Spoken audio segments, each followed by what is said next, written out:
Looks like we're matching. Welcome back to the Square State Sandlot podcast. Got John joining me today, and I am your other host, Bill Montoya. Got a lot of fun things to talk about this weekend. We've got obviously the championship weekend. It's starting right now with Bengals and the Chiefs. Looks like Matthew is playing. He's suited up, so obviously that'll be a big help to the Chiefs. Got all kinds of NFL coaching news. A lot of coaches have been named. A lot of coaches are circling in on their positions. Obviously, we've had some head coach or some general manager hirings and all that fun stuff as well. Had a few Warriors games that I'm sure we'll talk about. Got the Rodgers stuff coming up again. Yep, it's going to be all off season. So obviously the NFL waits for no one. As soon as teams' seasons end, they start to make decisions on obviously coaches and things like that. So what do you want to kick it off with all that being said? First off, I'd like to invite everyone listening to, if you want to be a part of the podcast, have a question or anything, give us a subject to talk about. We'll talk about it. We'll have our insight into whatever you want to, anything answered. Yeah. Aside from that, I was hoping to talk about the Warriors. Yes. 1 sec. Let me also mention on our Facebook page that we now have bookings available. So if you would like to even come on the podcast, you can schedule a booking just by hitting book now. It'll give you time slots. Basically, we're pretty much open Monday through Sunday. Just depends on the time. So if you have a time that would work for you, just book it, and if we can make it work, we'll get you on to be part. But as you were saying, what's going on the Warriors? What have you felt about this last week? Positive note. I think it's been a how do I want to say it? It's been a positive kind of outlook towards the future, I want to say. I got a little hint of the Splash Brothers. Yep. And I think that's what everybody's really been looking forward to. You kind of want to see a little bit of the past in what they're going on right now. Klay Thompson's back. Obviously, Draymond Green's not back, but everything's kind of gelling a little bit more. The games are a little frustrating because they lose track of it pretty quick. Yeah. The game on Saturday last night was very frustrating. I don't know if you caught the game. Yeah, I actually watched from start to finish, which that's the first time I've been able to do that in a little bit. So it's a big game. It's, against Kevin Durant, which he didn't end up playing. Neither did James Harden. He got scratched off right at the end right there. He hurt something in his wrist, so he couldn't go. But they got Kyrie Irving, and he played as well as you would expect Kyrie Irving to play. That caliber of player is phenomenal. And I think everybody in Brooklyn was expecting this team to really just overwhelm the NBA with the talent they have. And to be fair, they really should. With Durant, Irving, and Harden, it'd be really hard. What's the kid? Why is his name escaping me? The one that was playing in Detroit and couldn't jump, and then all of a sudden, once he got traded to Brooklyn, he was dunking on people again. Big man. Yeah. Just saw him last night. I don't know why I can't think of his name. Making me lose him, yeah. I'll look it up. Blake Griffin. Blake Griffin. There you go. Yeah, I mean, they've got those four are great. Blake Griffin, LaMarcus Aldridge, a bunch of new rookies who are actually playing really, really well. The kid Kessler, I don't know if that's right. Well, and then they have the person I'll never forget, and James Johnson coming off the bench. Yeah. That kid dunked on me in middle school, literally jumped over my head and dunked in Cheyenne. So Never Yeah. forget him. Love to see that. Little Wyoming kid. And he played well. I think he had a little mishap in the fourth quarter, but I mean, the game was pretty much sealed anyway. But yeah, no, that was a frustrating game because they had that run in the third quarter where they went up, I think it was 18, 20, yeah. And then right at the end of the third quarter, they gave up a 20-4 run to make it close again. So, well, that was like the epitome of what I was talking about with the Splash Brothers and the Golden State Warriors playing with their like stereotypical, runs. You don't want to get the Golden State Warriors on a run because they'll run you out of a building. And they went up 13 in the first quarter. Yep. And then they went down 4. And then they went back up 20. And then they went down like 2 or 3. It was just, it was hard to watch and then really fun to watch all at the same time. And I don't know. And Wiggins played out of his mind in that game. It's obviously, I guess we should mention that he and Steph are both going to be starting in the All-Star game, which I don't know if Wiggins necessarily should be starting, but he definitely deserved to be on the team. So congratulations to him. I think it's his first All-Star game nod. So obviously exciting for the Warriors to have those two players on there. I think Draymond should also be on that team, but obviously he's injured, so he probably wouldn't be able to play in it anyway. I guess it depends how long he's injured, but no, they've been playing very well. Last time we talked, it was on Sunday right before the game against the Jazz. Obviously, we had mentioned that Donovan Mitchell was going to be out, so they ended up winning that game by 2 and played about as well as you could expect them to. And then the following game, they beat Dallas by almost 40 points. So that was a great game to watch, and it was on the road. So you win by that much on the road against a good team like Dallas, you would assume that things are just clicking. And then they played, or sorry, that one was at home. And then they played against Minnesota on Thursday, played very well against them. Minnesota's not a great team, but they're not a bad team either. So beating them by 9 probably should have been a little bit larger margin than that even, and then obviously the game against Brooklyn. So they're on a nice little streak right now, correcting a lot of the things that have been wrong with the offense. They only in that Jazz game have they scored less than 100 points. So that's usually, if they can score over 100, they're usually going to win because their defense is good enough to keep most teams under 100 or near that mark. So I think once they get Draymond back, things will definitely be clicking a little bit better. We had in that Brooklyn game, there were several points where I feel like Steph still thinks he needs to do it all, even though he clearly doesn't, because him and Clay were both trying to hit the same streak where they're cutting to the basket and really just stepping on each other at points where they didn't need to be. Obviously, Clay hit that huge 3 right at the end to seal it. So seeing him start to shoot a lot better in these last 3 or 4 games, it's been very positive. I think there's only going to be good things to look forward to, assuming no injuries happen. And they're going to happen, but hopefully nothing major. So I've been very encouraged by this last week's stretch of games against really good competition. Obviously, Brooklyn, you didn't get their best shot with Durant and Harden being out. But having Kyrie able to play in California was weird because he can't play in New York. So that was pretty strange to me. But obviously they got a good exposure to him. And Brooklyn, that's one thing that they haven't really been. And I think that's probably why they didn't win last year against the Bucks, is because no one was healthy at the same time. So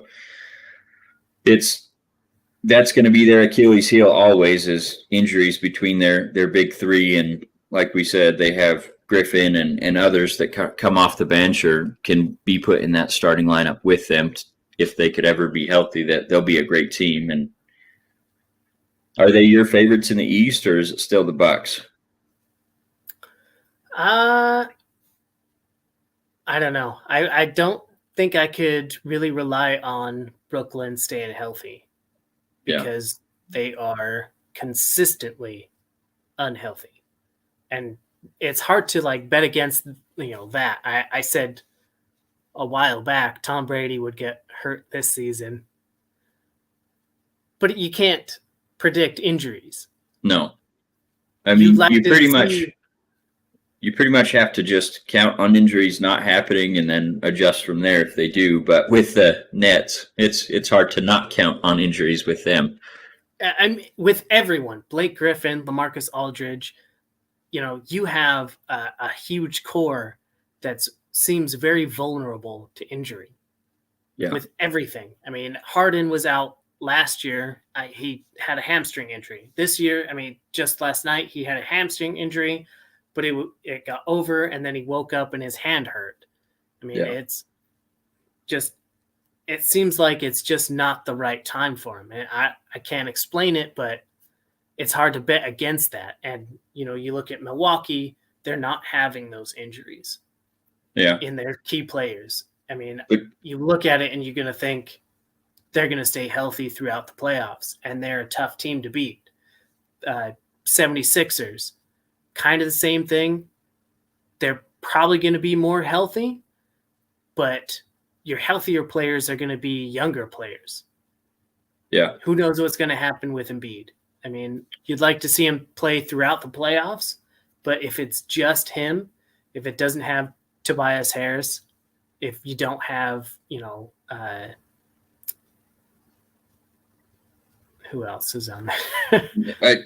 I mean, I don't pay too much attention to the East just because I pretty much watch the teams that the Warriors are playing, and then I'll catch a game here and there, and then obviously I'll watch the standings. And the crazy thing is, in the East, it's between the first team and the seventh team, there's only 4 games separating them. So it's definitely a tight conference right now, and you don't typically see that many teams with great records in the Eastern Conference. Usually it's like you have 4 dominant teams, and then the rest of them are all hovering around 500 for the next 8 seeds or however many teams make it. But yeah, I mean, the East is looking a lot better than it has in the past with the Heat, the Bulls, the Sixers, and then you even have the surprise team of the Cavaliers. They have a 30-19 record, and then Bucks and Brooklyn are there at 5-6. So, I don't know. I mean, it's definitely shaping up to be a pretty good season for the NBA if things keep up like this. A more entertaining season. Yeah, because like I said, typically it's not like that. And then on the West side, it's a lot more like that, where you have the top 6 seeds with winning records, and then 7, 8, 9 all have losing records. So definitely interesting to see that flip. But anything else you want to say about the Warriors before we move on? I don't think so. I think that covered it. So I think the main thing going on in the NFL right now is, did Brady retire? Did he not? A lot of sources are still standing by and saying, no, he's definitely quitting. He's not rebuking that he didn't retire. He just wants to be the one that announces it. So that's one thing I hate about journalism right now is everyone cares about being first rather than being right. And so obviously with so many sources saying that he's going to retire, I would be shocked if he doesn't. But I also wouldn't put it against him to be like, oh, you guys want to break my news for me? Okay, I'm not retiring and coming back for one more year. That is the worst thing about the sports media right now is everyone has an inside source. Yeah. Everyone. And it doesn't matter who it is. I mean, you could hear, some guy in Milwaukee like, oh, I know a janitor who overheard a conversation with Aaron Rodgers. It doesn't matter. It has not come from the source. I want to hear from the source because the rest of it is just conjecture. Yeah, no, and that's his dad basically called a media source and said, hey, like he hasn't made up his mind one way or another. He called the GM of the Bucks and said, hey, I'm still making up my mind. I haven't said one way or another yet, so I want you guys to be the first to know when I have announced it, that obviously I need to tell the team that I'm going to retire. So, it was definitely an interesting afternoon because you had basically all of sports giving him a shout out and a send off of sorts on Twitter and Facebook and whatever. And then about halfway through the day, he said, let's pump the brakes on this. So I think what's going to happen is he's going to put out some kind of video tribute that he wants to announce that he's going out on his own terms, whatever. So like you said, I think it's going to happen. I just don't know when. I think the Bucs will be the first to know, not Adam Schefter or ESPN. Ian Rappaport or whatever. So who do you think the Bucs go with if that's the end there? Because they kind of hitched their whole wagon on the Tom Brady train. So, well, that is a very difficult question to answer because you have so many options throughout, free agency going on right now. Like you could trade for somebody, you could do anything. Yeah.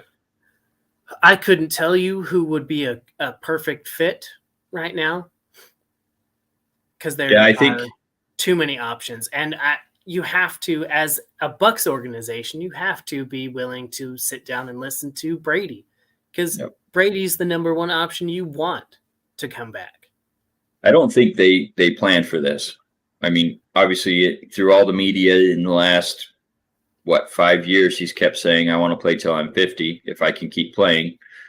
Things have changed with his tune a little bit, especially this last year, where he's definitely hinted at family's probably going to take priority over football here soon. So I think they at least had to know something was coming in the next year or two, but I don't think they were expecting him to, coming off that loss, announce that he was going to retire. So I think this will probably catch them by surprise if he ends up doing it.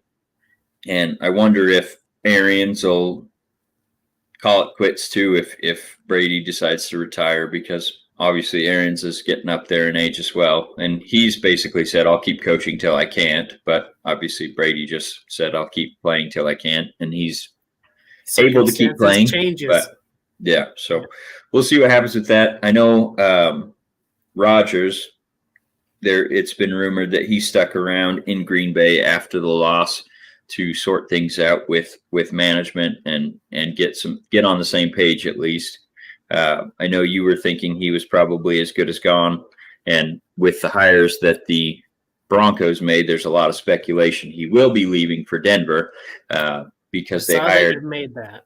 Yeah, he hired Hackett, or Denver hired Hackett as their head coach, and then they also brought over his right-hand man.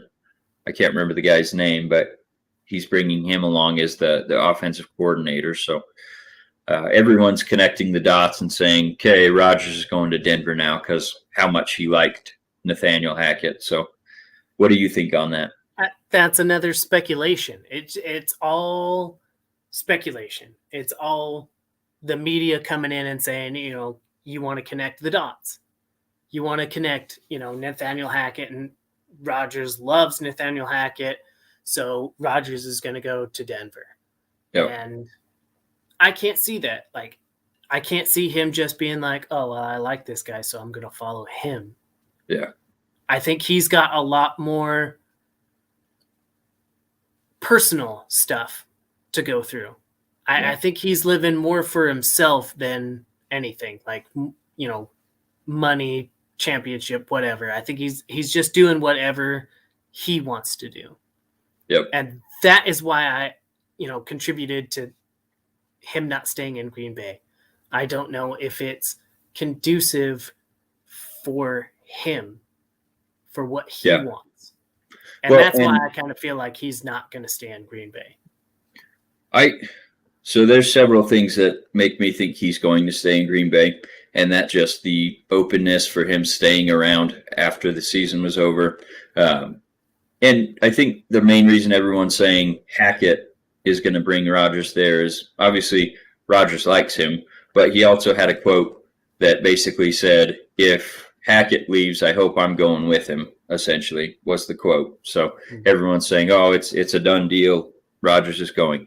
But I think people also forget that Rodgers is still under contract by Green Bay. I know they put in some language that essentially let him get out after this year, or he could force a trade after this year. I can't remember the exact wording behind the contract, where he's not really tied to Green Bay anymore. But they would still have to trade him. He's not going to just walk away. He is not a free man. So it's interesting what will be happening. But I think he stays for several reasons. Green Bay has the leverage in the Davante Adams stuff, where they could just franchise tag him and then he can't leave. So he's not a free agent yet. Obviously, Green Bay's $40 million, I think, over the cap, so they definitely will have some contractual stuff to figure out before they're able to make that work with Davante Adams. But I think you've seen, like the Chiefs, they've been able to do crazy things with the cap. You've seen the Rams be able to do crazy things with the cap. So strictly just saying they're $40 million over the cap, they can't make it happen is not accurate. Obviously, it's going to take some things working out with potential free agents and all that. They may have to make some trades. They may have to restructure contracts. But if they want to keep Rodgers there, if they want to keep Adams there, they'll do it. Good teams don't let people walk away just because of the cap. So it's going to be interesting. I think he'll want to stay if Adams is there, and I think Green Bay is going to make every effort to keep Adams there. But I also think that if Rodgers is going to leave, I don't think he's going to be going to the AFC. I think he's going to be going somewhere else in the NFC, because the way that these teams are going in the AFC, you've got Mahomes and Kansas City. They're going to be a threat as long as Mahomes is healthy. You have Herbert in the AFC West. You have Carr in the AFC West. So that's going to be a tough division to come out of. And we'll talk a little bit more about the Raiders news. They've made a hire on both GM and their head coach today. So talk about that in a little bit. But I think if he's going to go to the AFC North, that may make some sense, because you have Roethlisberger retiring. Lamar Jackson's obviously great, but he's shown that he can't stay healthy throughout an entire season. But you got the Bengals in the North. They look like a constant threat for the next few years with Burrow and Chase. Obviously, they're playing right now. But that division's constantly pretty strong. So going there, maybe it makes sense if you can get on with like Pittsburgh, that has a great defense, but their offensive line is a mess. So I just don't see him leaving the NFC. I really don't, because if he leaves the NFC, he's not going to have a great chance to be MVP again. NFC is a lot easier to get to the playoffs, especially with Brady leaving. So I just think it makes all the sense in the world for him to stay in Green Bay. I don't know if he will, but I think that's probably far and away his best place to be if he wants to win a championship. I don't know if he'll win another Super Bowl. It doesn't look like that's going to happen, but I think if he wants to be in that constant NFC championship picture, that's where he needs to stay. See, I almost thought about that, but the only thing is, I kind of think the 49ers are a very good option for him. Yeah. Because they have a young, talented team with, in my opinion, a good GM and a good coach. So I could see him making that change. That would make sense, but that would be the one place I would be worried about. Second would be Las Vegas. And I don't think the Raiders are going to want him. I really don't. Well, I kind of think like they would be willing to give up Carr for Rodgers. Oh, for sure. I mean, that would be an upgrade for sure. But I know they want to like restructure the team, but if they got Rodgers, I think he could come in and tell them, you know, I want this guy and I want to keep this guy and blah, blah, blah, blah. And I think that would possibly make, you know, some kind of, I don't know. I love that. And I think Green Bay getting Carr would make all the sense in the world as well, because Davante Adams, obviously played with Carr in Fresno in college. And contractually, I think Carr would be a better fit for Green Bay because he's not going to demand $45 million a year that Rodgers seems to want. But the reason I don't think Vegas is likely is because of who they just hired as head coach and GM. I don't think Rodgers is going to have any say on the final roster other than, hey, I played with this guy, I like him, maybe we could get him. That would be the extent of his say on the offense. And I think, let's just go into it now. Yeah. McDaniels was hired as head coach of the Raiders. Obviously, he was hired. Yes. He did not have a good stint in Denver. And then he left the Colts at the altar, essentially, after agreeing to. Your organization is doomed. I'll tell you why I think it's actually a decent thing. I'm not going to pretend McDaniels in Denver was a success by any means. And I'm not going to hold that one failure against him because it's been, 10 years ago now, something like that. I think he's probably learned a lot, especially being in that successful organization in New England. You see what he did with Mac Jones in that offense this year. Really, he didn't have a ton of great options out there on the field, and Mac Jones played very well. Got a lot out of some wide receivers I didn't think would have a great season. But I think, like I said, I don't think they are going to want a Rodgers there because of the control he wants on the roster. And I know he'll say all day he doesn't want any control on the roster, but I don't think Randall Cobb ends up back in Green Bay without Rodgers basically doing the whole power struggle thing this year. A lot of the moves that they made were to appease Rodgers to bring him back. So he might say one thing, but I think it's very clear with all the moves that they made that he wants at least some control over the roster. And the new GM that they brought in it's Ziegler, that was basically just elevated to GM last year in New England. So he's going to want to put his footprint on a roster. He's not going to want someone else to come in and say, hey, here's who I want you to hire. So I don't think it's likely. And same thing I just said, I don't think going to the AFC West looks to be one of the toughest divisions in the next 10 years, probably, or for the next 10 years. I don't think it makes sense for him to go there. Even though Denver has a great defense, and I think obviously getting Rodgers there would put them in that conversation, but unless they can slay the dragon that is Mahomes and the Chiefs, it doesn't matter. Like, he's not going to go past the AFC championship or conference championship over here. So NFC, and I love the San Francisco thing for you. Well, not for you, but I love that you brought that up. I think it makes sense.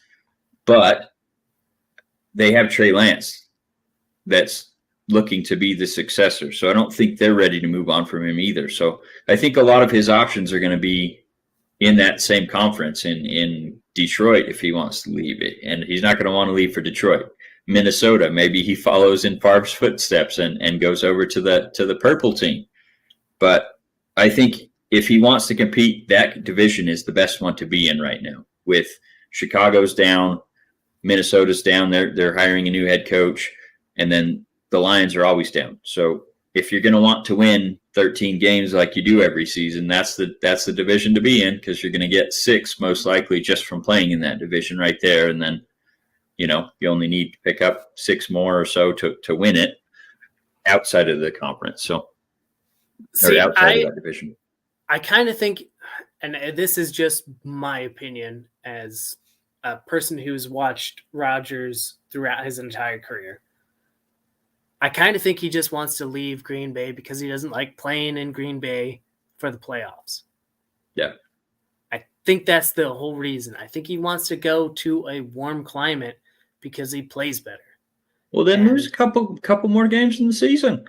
Then you don't play at home. Like, it's not that hard. Because that's his decision. Well, I mean, he's got the ball. He can definitely throw games if he wants to. If you want to play, if you want to win a bunch of games and look awesome, like I think he does want to do, go to Southern California, go to San Francisco, win a bunch of games with a roster that's basically the same minus Devontae Adams. Yeah. They don't have a good offense. Like, Aaron Jones is good, but you could replace him. Devontae Adams is, irreplaceable, but I mean, Debo's pretty close. Deebo Samuel is good. Yeah. Yeah, you could win a bunch of games with Deebo Samuel, Ayuk, Kittle. I mean, you got a bunch of options out there, plus a really good defense. And good rushing, would make good running game. Yeah, it would make a ton of sense as The only a thing team is, you want to go and win. like and I it's said, a lesser division outside of Garoppolo? the No. Cardinals. What? I don't think it's a down division. Cardinals are going to be good as long as Kyler can stay healthy. The only team that's down right now is the Seahawks, and they'll probably be down because I think they're going to move on from Russell. They don't want to, but I think he wants to move on from there. So I think that's a more difficult division, for sure. Well, then the NFC North? Yeah. Sure. That's the easiest division in the league. But I don't think he wants to be there. I think he could go, against Stafford and beat him.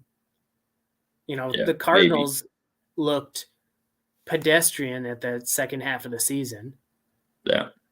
I mean, it would potentially be a harder division, but I think he could still make the playoffs and be happy about it.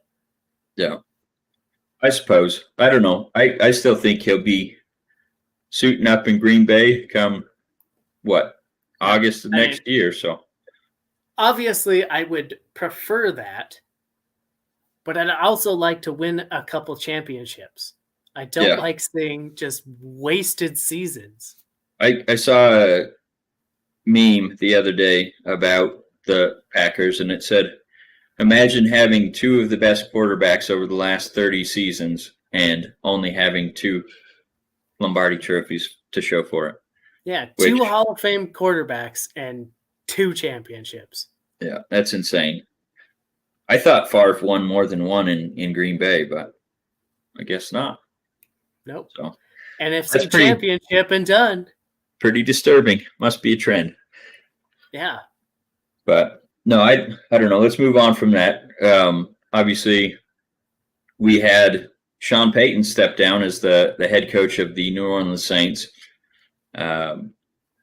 He's under contract by them or with them for the next, I think, until 2024. So if he decides to just take the season off and then come back, he'll still be under control by the Saints. So I think if he's just looking to take a season off, which a lot of people are speculating, he just wants to be done with the Saints because of the cap hell that they're in right now. They're not going to compete with Taysom Hill, and I still think Jameis Winston is a good enough quarterback to compete. But I want to say that they're like $70 million over the cap right now, so they're going to have to make some moves where they're trading away players, cutting players, whatever. It's not going to be as strong of a roster as it was this season. I think if Winston doesn't get hurt, they have a pretty good shot at least being in the playoffs with as good as that defense was. But the Taysom Hill contract is still just super puzzling to me. Like, they essentially made him a quarterback, getting paid as a quarterback when he's quite clearly not a good quarterback. So I see rewarding him as that catch-all player that he is, where he plays some running back, some fullback, some tight end, some quarterback. He's really just a gadget player. So I can see rewarding that, but not paying him like a quarterback, because you can't pay 2 quarterbacks and have a successful roster around that. So I don't know what they're going to do with that. I don't even know if it's really a good place to be right now because of, like I said, I think last I saw, I want to say that they were $70 million over the cap. So they're going to have to gut that roster just to get below that, and they're not going to be able to make many additions. So I think he takes a year off, and then they trade him. Everyone's speculating that he wants to go to Dallas because that's where he came up under Parcells. Loved it there, and then obviously he went to the Saints from there. So I think that would be a strong landing spot for him. And Dallas has committed to McCarthy for one more season at least. And I think it's going to end the same way this one did, if not worse. So I think that'll be an open spot following this next season. Dan Quinn did stay as a defensive coordinator in Dallas, so he would probably have a good shot at the head coaching position as well. But if you can get a Sean Payton, I think you would probably take that. So obviously they'll have to trade some draft picks or cash or something if that's what they're going to do. But just a huge loss for the Saints, really. I mean, I was hoping that the Raiders could hire Payton, but I didn't realize he was under team control for until 2024. So I'm generally happy with the Raiders hiring McDaniels. Like I said, he's got his scars and baggage, whatever. There was a lot of rumors coming out of Denver when he was there that they were still trying to do the Spygate crap and record other teams in the building doing their walkthroughs and all that stuff. So if he's grown and can be a leader and not try to be Bill Belichick, because he'll never be Bill Belichick. No one's going to just do something because he says it, because he came from Belichick's tree. He's going to have to be a leader of men, like Bisaccia showed that he could do. Obviously, McDaniels is great at X's and O's, but if guys don't buy in, it's not going to matter. So that's the only thing that scares me.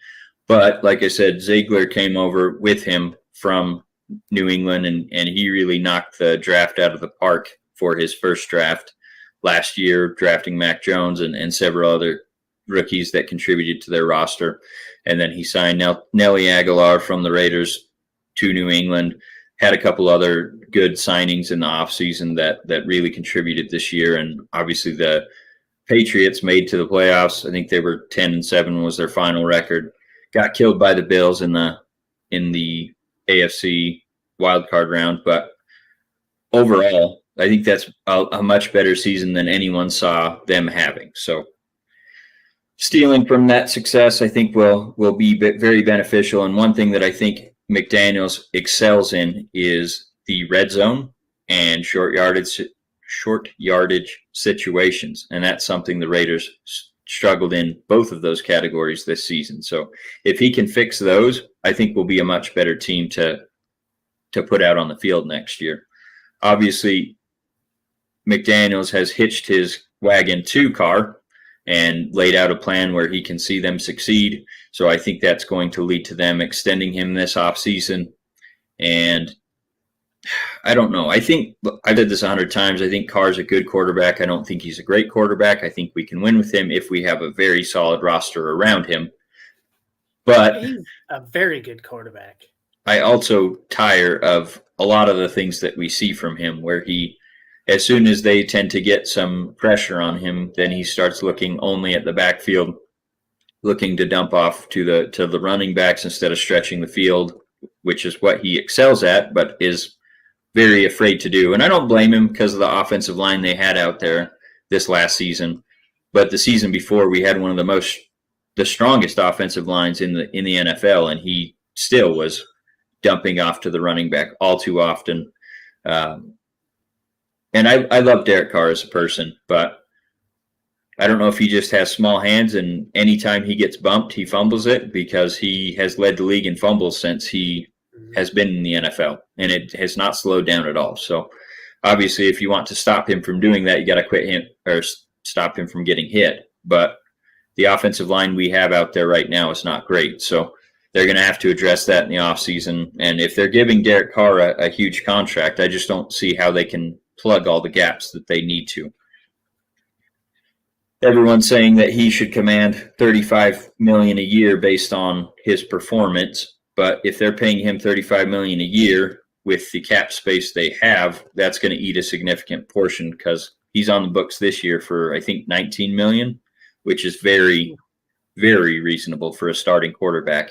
Yeah, that is exceptional. So, love or hate Reggie McKenzie, the guy was brilliant at the cap. Obviously, you can go against his draft record all you want, because it wasn't great outside of that draft where he got Mack and Carr and Gabe Jackson. outside of that, he had a pretty rough draft record, but he was always good at keeping them under the cap and handing out very responsible contracts. And that's put us in the situation we're in now with Carr, where he's only on the books for $19.5 million for the final year of his contract. So I don't know what else they'll do, but anything else you wanted to say on that before we move on? Well, I just wanted to say, like, I think Carr is an exceptional quarterback. I understand what you're saying about him. Like, I just don't trust the entire team and organization as a whole to push. That's fair. And that's I think Carr is the exception. I think Carr is the reason the team has done, in my opinion, better over the last few years. Because he is all in. He's all in all of it. And the organization to me feels more like losing is okay. We're used to losing, so it's okay to just play. This last season, I really liked the interim head coach because I feel like he had a lot of fire. I feel like he really, really wanted to win. And you just didn't have the time to make that team into what he wanted to. So bringing in Josh McDaniels, that doesn't really rub me the right way. I only am looking at what he did in Denver. Yeah. I know what he did in New England, and he is, an exceptional offensive mind. But I want to see that winning mentality. Like with the guy in Detroit. I can't remember his name. Campbell. He has pushed those guys into winning everything. And I think the mentality is changing a little bit. And I want to see that more than anything. And I think that's what the Raiders are missing. And Carr was a big part of their wins this season. Yeah. Well, and I think Rich definitely had the team jumping through a wall for him. And that's the thing that kills me about him not getting a chance, because the next chance he gets is not going to be as a head coach. In fact, it's rumored that he's already, I don't know if he's accepted it, but I think he's been offered the special teams coordinator position for the Chicago Bears, which they hired Eberflus, and he has worked with Rich before. So I'm sure that there's at least an offer out there. I don't know if he's accepted it, but he probably won't get another shot as a head coach. And he went 7-5 as an interim head coach.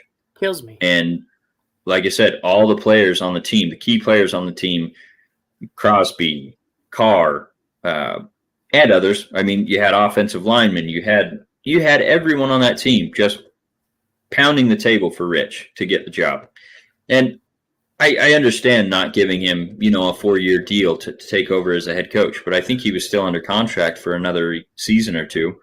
Give him the reins for a year. See what he can do as a head coach. Yeah, I want to see a new GM. I would like to see a new GM. Like Mayock, that was an odd situation, I guess. Yeah. I would like to see a new GM and have him keep his head coaching job and see what they can do.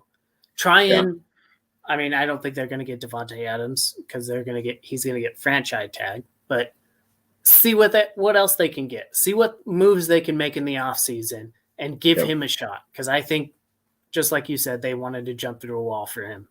Yeah. I think he would have been successful. I really do. Obviously, our division's pretty tough, and you don't want to just throw away a season. But I don't think it would be throwing away a season letting him have a chance to be a full-time head coach. I think the thing that killed him, though, is he has loyalty to the guys that are on the staff now. And Gus Bradley definitely improved the defense, but you saw what the Chiefs were able to do to him in the 2 games they played this season. I think they lost both games by 20-plus points. And it was really Bradley basically saying, no, we're going to play our cover 3. We're going to play our scheme, even though they're torching us for 50 points. We're not going to change it. We're going to just keep doing it because eventually it'll work. And I think that's what undid Rich as potentially being the next head coach is he was going to keep on Gus Bradley. He was going to keep basically everything the same, just bring in a new offensive coordinator, which I think they needed to do anyway.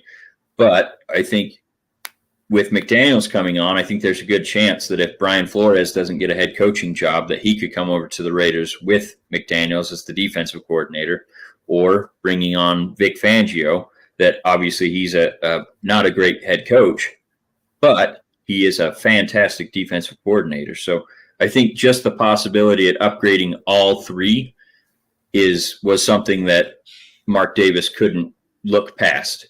Right. So bringing on McDaniels as the head coach and de facto offensive coordinator should bring someone else on to join him as the offensive coordinator, basically like a Greg Olson, where he's not really calling plays, but he's putting in his 2 cents on what they should do with the offense, and then bringing on a just top-tier defensive coordinator such as a Fangio or Brian Flores.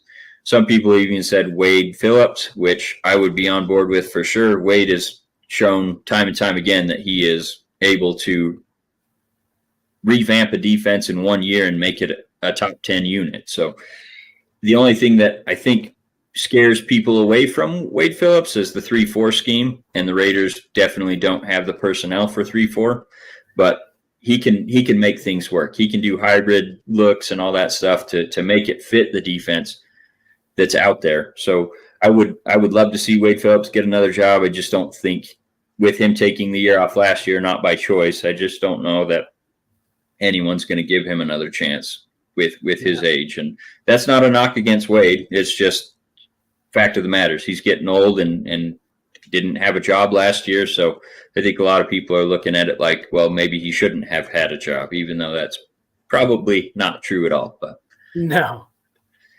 So, yeah, I don't know. I think, like you said, Carr can get it done. He can, and he was a huge reason why the Raiders had a winning record this year. It's just he's not a guy like Rodgers. He's not a guy like Tom Brady that can elevate the play of players around him. And you don't have many guys like that out there, but I don't feel like you just settle with what you have because you have him, rather than trying to find the next one of those guys that can elevate the team around them. But then there's the opposite side of that. Yeah. Where we're not winning games with you, so we're going to try something new. And you try, something else. Trust me, I know. Yeah. There could be so much worse. There is. There is so much worse. Like, that's my advocation for Carr. He is easily a quarterback you can win with. Yeah. But you need the rest of the team. Yep. I mean, if you can win with Rex Grossman, you can win with David Carr. Derek Carr. Can't win with David. No one will win with David. Is there a David Carr? There is. That's his brother that got drafted a few years before him. See, I even mentioned somebody that's real. I didn't just mess it up. No, it's Take David. Maybe he'll win all the games. That's the frustrating thing for me is, like, I love Derek Carr. I do. And I know what else is out there. We went through the Andrew Walters. We went through the Jamarcus Russell. The Raiders have had no good quarterbacks since Rich Gannon other than Carr, and he's obviously stabilized the position. I just do not want to see them pay him top quarterback money and then hamstring the rest of the team, because that's what they'll have to do to keep him. If they could keep him at $25 million a year, which is what they've been paying him for the last 4 years, I would sign up for that tomorrow. But he's going to want more money because quarterback deals have been just keep going up and up and up. You've got Mahomes making 45, 50 million, whatever it is. You got Rodgers making that money. So I don't want to say that he should be getting paid what Rodgers and Brady and whoever else the top quarterback. But if you spend that time as quarterback and you're doing a decent job, you're going to ask for that money. Ask Dak Prescott. Yeah, exactly. And I don't think he's as good as any of those guys. So I don't want to see him get paid like that and then have to try to build what we can around him. because you pay him that and then you have to pay everyone else just to get the best out of him. You're not going to be able to spend enough money to make him beat Patrick Mahomes. They've got to add on defense if they want to be able to stop him. They've got to be able to fix that offensive line. And if you're giving Carr, another $30 million a year more than what he's making this year, probably not that much, $20 million a year more than he's making this year, I just don't see how you do it. So, like we've said, cap space is only as restrictive as you let it be. You can fix a lot of things by handing out bonuses, because then you can spread the money throughout the entire contract and all that stuff. You can restructure deals, but I just don't know. I don't see a way of us keeping Carr, giving him more money, and fixing all the other problems on the team. So that's the thing that scares me. Where if you get a rookie quarterback and they're making 100 or 1 million, 2 million for their first 5 years, whatever it is. Obviously, those escalate every year, but you could do a lot more with the roster around them than you can if you're paying a quarterback 30, 35, 40 million a year. So I don't know. Chiefs and Bengals games going on right now, and all I could say is the way that my picks have been going, I really hope the Chiefs win today. How's it look? I have not checked it out yet. Chiefs are up 14-3, and it's mid-second quarter, so not looking good already. Chiefs already have the ball again, so Chiefs are probably going to win. It was like last week, we were watching the Raiders-Tampa Bay game, and it was, 17-3? Rams, Tampa Bay. And it was 20-3 when we were talking about Rams. It. Yeah. And then they almost came back. So it's hard to say. I mean, Cincinnati has been just an awkward team to play because they just score in bunches all of a sudden. Yeah. The way that the Kansas City offense is playing right now, I feel like you can't get behind by 2 touchdowns or you'll never make it up. And that's obviously we saw the Bills, what they could do last week. And it was just. Should we talk about that game a little bit? I want to, but I mean, we're already at an hour. Yeah. I'll just say one word: amazing. Yeah. And it just kills me because I know if the Bills just play regular defense and not give the Chiefs 20 yards of separation right off the line of scrimmage, they probably win that game. And that's what kills me. Because Leslie Frazier is one of the brightest defensive minds in the NFL. They had one of the better defenses in the NFL. I just don't understand how that in that situation you don't just play the defense you've been playing the whole game. Obviously, Tyreek Hill had torched them a couple plays, but that's going to happen in the course of a game. That doesn't mean you just start playing back 20 yards because they had all 3 timeouts. All it takes is what you're doing. Yeah, exactly. I mean, if they're pressing at the line, they don't get that first completion for 30 yards or whatever it went for, because they basically just made a blocking brigade right in front of Kelsey or Hill, whoever it was, and just blocked for 20 yards. And then he got out of bounds. And then the next play, they don't even touch Kelsey until 15 yards downfield, and they give him all that separation. He makes one cut, gets into field goal range, they kick the field goal. So I just really hate that happened, obviously, because I don't want to see the Chiefs win, but Josh Allen and Gabe Davis played out of their effing minds to even give them a chance to win that game, and they absolutely should have. And to have that taken away is brutal. Yeah, I mean, both teams played out of their minds. It was phenomenal. And then that last kickoff, Tony Romo was talking about squib kicking. Yep. Squib kick it so it takes time off the clock. For sure. And I was like, that is the absolute standard for everyone. Every team, everywhere. Why? And they kick it into the end zone. Well, and I can see, like, not wanting, because Tyreek Hill was back there, so I can see not wanting to give them a chance to Yeah, but you don't give return it to it. Tyreek Hill. You squib kick it to some asshole, Yeah, and then yeah. you tackle him at the 35, yard line. Whatever. It's fine. But it takes time off the clock because they have to run the ball. They Yep. only had 20 seconds, 25 seconds on the clock when they kicked the ball. And No, they threw 13. 13. Was it that much? I thought it was less than or more than that. No, it was 13 seconds. When they kicked off. Yeah, because it went through the back of the end zone. It was after the first catch that it was 13. No, so they had the ball 13 first. seconds.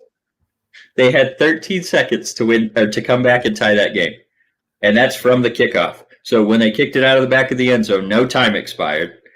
Mahomes had 13 seconds and 3 timeouts to come back and kick the field goal. So they had that first play. I think it ran down to 7. Had the second play, ran it down to 3, and then they get the field goal to tie it. Even better. No, I know. That's the frustrating thing. So, I still don't like the squib because I feel like that's going to put it at the 35-40 range. What I would have loved to see them do is that little pooch kick that they do that makes it land where it goes high in the air, allows your coverage team to get down the field, and then it gets caught around the 5, so they have to return it. They can't just let it hit and go into the end zone. That would have run off, especially with Tyreek Hill back there. As much as that guy dances around, he would have tried to win the game on that last play. Where you have your whole coverage unit down there, I feel like, that would have wasted most of the time. Either way, either reason, whatever you choose to do, not out the back of the end zone. Time off the clock. Yeah. Yep. Do not kick it into the end zone. Yep. That was the mistake they made. That was the biggest mistake they made. I mean, they failed, on special teams. They failed on defense. And it's just frustrating because that's 2/3 of the game right there. You have your offense that did everything to keep you in the game. And then to let defense and special teams let you down like that at the end of the game is just it was heartbreaking. You can't happen. Can't let it happen.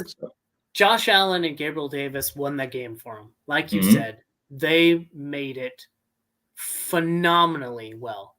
That was the game. They won it.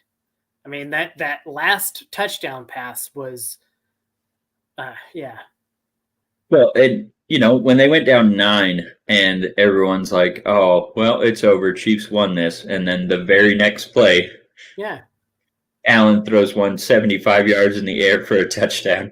And it's back to the game. So exactly. I don't know how they let that get away from them, and it's absolutely heartbreaking. Obviously, because we were cheering for Josh Allen, Wyoming football alumni, but also cheering against the Chiefs. I mean, they've been in the last 3 AFC championships, 2 of the last 3 Super Bowls. So. And they're division rival for us, so I can't cheer for the Chiefs at all, and that's the frustrating thing. But That's fair. I'm a Patrick Mahomes fan, but I wanted Josh Allen to get there because that was the next hump. I don't dislike Patrick Mahomes, but the announcers have made me start to dislike him because I can see that. Every time he throws wrong. Well, that, and then every time he throws sidearm or anything, they're just like, no one else on this planet could do that. And it's Josh Allen just made a better throw than that on the last play, but you didn't say anything about that. You're just like, oh, look at this Bills offense. Yeah. It's you don't have to go over the top when you're saying, obviously, he's a fantastic quarterback. I'm not taking anything away from Patrick Mahomes. Right. But to say no one else could do what he's doing is frustrating because there's probably, Brady can make those throws, and he's 50 years old. Stafford has been making those no-look passes for years. Stafford was doing that before him. Mahomes, look at this no-look pass. Oh my God, have you ever seen that before? And you're like, and the funny thing you say that is. In the Rams game, he made a pass like that, and they were like, that's real Mahomes-esque. It's no. Yeah, he's been doing it for years. So, yeah, no, that's the reason. Well, and obviously him being on the Chiefs division rival is another reason I hate hearing all that junk. But Right. it's just, yeah. No, I like Chris Collinsworth, I think would marry. I think he would marry Mahomes if Mahomes would let him. So he is the it's just worst frustrating. announcer of all time. Yeah, they need to change up that team a little bit because it's getting obnoxious. But Anyway, well, let's move on. Off the high horse. What Off do the you high have? horse. What do you have for your best of the week and worst of the week? Oh, do you want to hear it? Okay. I will give you my best of the week, and then you'll give me your best of the week, okay? Deal. My best of the week is after like a month and a half of not having a washing machine. We just got our new washing machine delivered today. Boom. Gotta That's love my that. best of the week. Yeah, we're actually doing laundry now. Were you doing laundry by hand, or were you going to like a laundromat or something? We had to take it to Sean's parents. So it's like 15 minutes away, and then it's like their laundry machine takes like 2.5 hours. Oh, boy. To do one load. Yeah. That's an all-day. I mean, it's a nightmare. That's probably going to be my worst of the week is, so we all had the COVID this last week. So we've all kind of been, everyone's good. It's just, yeah, we were not feeling great, so didn't want to do laundry. So that's the worst of the week for sure, is the pile of laundry with having 3 little kids and then us just sitting around all week. So there's a nice pile in the laundry room waiting to be done. So funny that was your best of the week, because that's my worst of the week is laundry. Nice. But best of the week, I'm going to go with the optimistic side and say the Mahomes and Ziegler hire are going to be good for the Raiders. So that's going to be my co-best of the week. Also, Tales of Arise and Pokemon Arceus. I don't know how to say it, but I can't say that. Either way, both games are fantastic. I got Tales of Arise on sale for like half off, so I figured I'd give it a try, and it's been fantastic. And then Pokemon just launched yesterday, I believe, 2 days ago. Oh, and I guess the other best of the week is it was our 10th anniversary on Friday. So, the other one. Hopefully Alexis doesn't see this. Pokemon first. Also our 10th Tales of Arise, Raiders hire. It's been a good week. Come on. That's a good week. Congratulations on 10 years. What is it? Thank you. So like the wood anniversary or the tin anniversary? Let's not be talking about wood, okay? Are you not getting any? No wood? Plead the fifth. But what's your worst of the week? My worst of the week is being over in England and still getting shit nonstop this last week for the Green Bay losing. You're saying people in England are giving you shit? Yeah, being over here, I wouldn't have to go to work and just hear it constantly because nobody knows about it. I like work with Romanians and Polish people. Like they've never even heard of the NFL. And it's like every day they go in, and they're like, "Oh, I see Green Bay lost." That's brutal. I apologize because I've contributed. I know I've sent you a couple memes that was like a green and yellow trash can, and I said I'm going to tell my kids that this is the Green Bay Packers. Yeah, I do feel bad because like I didn't want to see San Francisco win, but at the same time, they absolutely deserve to lose that game.